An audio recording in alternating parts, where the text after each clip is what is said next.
सतत डोकं दुखत होतं म्हणून डॉक्टरकडे गेला. तपासताच डॉक्टरांना सुद्धा बसला धक्का. संपूर्ण महाराष्ट्रात खळबळ. असं कसं काय होऊ शकतं? सुरुवातीला सगळं अगदी सामान्य होतं. एका तरुणाला काही दिवसांपासून डोकं सतत दुखत होतं. सुरुवातीला त्यालाही वाटलं की कामाचा ताण असेल, झोप कमी असेल किंवा साधा थकवा असेल. पण दिवस जात होते आणि डोकं दुखणं थांबण्याऐवजी वाढत चाललं होतं. घरच्यांनी सुरुवातीला फारसं गंभीर घेतलं नाही. गोळ्या घेतल्या, आराम केला, काही दिवस स्वतःच उपचार केले. मात्र तरीही त्रास कमी होण्याचं नाव घेत नव्हता. उलट आता डोक्याच्या एका भागात विचित्र वेदना जाणवू लागल्या होत्या. पण तरुणाच्या त्या डोक्यावर एक छोटीशी जखमही होती, पण ती फार मोठी नव्हती म्हणून कोणी त्याकडे विशेष लक्ष दिलं नाही. मात्र दिवसेंदिवस ती जखम भरून येण्याऐवजी तशीच राहिली. काही वेळा तर जखम पूर्वीपेक्षा मोठी दिसू लागली. अनेक डॉक्टर बदलले गेले, वेगवेगळ्या ठिकाणी उपचार सुरू झाले, औषधं बदलली गेली. काही दिवस आराम पडल्यासारखं वाटायचं, पण पुन्हा त्याच वेदना सुरू व्हायच्या. आता तरुण स्वतःही घाबरू लागला होता. हळूहळू त्याच्या चेहऱ्यावरचा आत्मविश्वास कमी होऊ लागला. सततची डोकेदुखी, जखम आणि मानसिक ताण यामुळे त्रास झाला होता.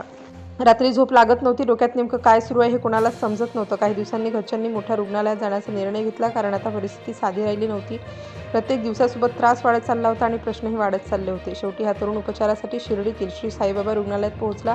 येथे अनुभवी डॉक्टरांनी त्याची माहिती घेतली. सुरुवातीला डॉक्टरांनाही हे प्रकरण सामान्य प्रकरण वाटलं. मात्र तपासणी सुरू झाल्यावर काही गोष्टी डॉक्टरांच्या लक्षात येऊ लागल्या. जखम वरून दिसत होती, त्यापेक्षा आतून जास्त गंभीर दिसू शकते अशी शक्यता निर्माण झाली. डॉक्टरांनी पुन्हा सविस्तर विचारपूस केली. वेदना नेमक्या कधी सुरू झाल्या, किती वेळापासून होत्या, जखम कशी झाली, आधी उपचार का झाले की नाही झाले. प्रत्येक उत्तरानंतर डॉक्टर आणखी गंभीर होत चालले होते. तपासादरम्यान डॉक्टरांनी जखम नीट पाहिली. काहीतरी वेगळं असल्याचं त्यांना जाणवत होतं, पण निश्चित सांगण्यासाठी अजून तपासणी आवश्यक होत्या. त्यामुळे डॉक्टरांनी सिटी स्कॅन करण्याचा निर्णय घेतला. हा स्कॅन झाल्यावरच खरी परिस्थिती समजू शकत होती. तरुण आणि त्यांचे कुटुंबीयही आता चिंतेत पडले होते. स्कॅनसाठी तरुणाला पाठवण्यात आलं. मशीन सुरू झालं. काही मिनिटात रिपोर्ट तयार होता.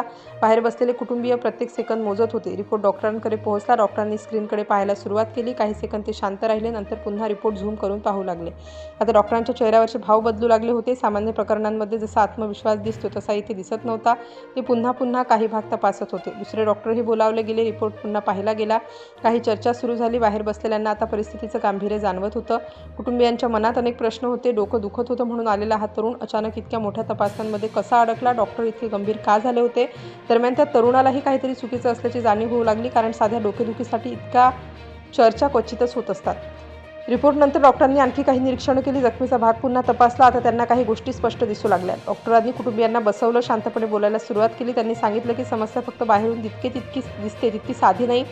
डोकंदुखीचं खरं कारण जखमेच्या आत लपलेलं होतं आणि ही गोष्ट जितकी उशिरा समोर आली तितकीच ती धक्कादायक होती. हळूहळू डॉक्टरांनी स्कॅनमध्ये दिसलेली गोष्ट समजावून सांगितली. डोक्याच्या आतल्या भागात काहीतरी असामान्य वाढ झाल्याचं दिसत होतं. आता सगळे शांत झाले. खोलीत काही क्षण पूर्ण शांतता पसरली, कारण पुढे डॉक्टर जे सांगणार होते त्यासाठी कोणीही तयार नव्हतं. डॉक्टरांनी शेवटी सांगितलं की त्या तरुणाच्या डोक्यावरची जखम केवळ बाहेरची नव्हती, ती आतपर्यंत पसरली होती. तपासणीनंतर समोर आलं की त्याच्या डोक्यात गंभीर संसर्ग आणि जखमेच्या आत खोलवर नुकसान झालं होतं, ज्यामुळे सतत डोकेदुखी होत होती. वेळीच सिटी स्कॅन आणि वेळीच योग्य उपचार मिळाले नसते तर परिस्थिती आणखी गंभीर होऊ शकली असती. त्यामुळे डॉक्टरांनी तातडीने उपचार सुरू केले. या घटनेने एक गोष्ट पुन्हा सिद्ध केली: सतत होणारी डोकेदुखी, भरून न येणाऱ्या जखमा किंवा शरीर देत असलेल्या इशाऱ्यांकडे दुर्लक्ष करणं कधीकधी खूप महागात पडू शकतं.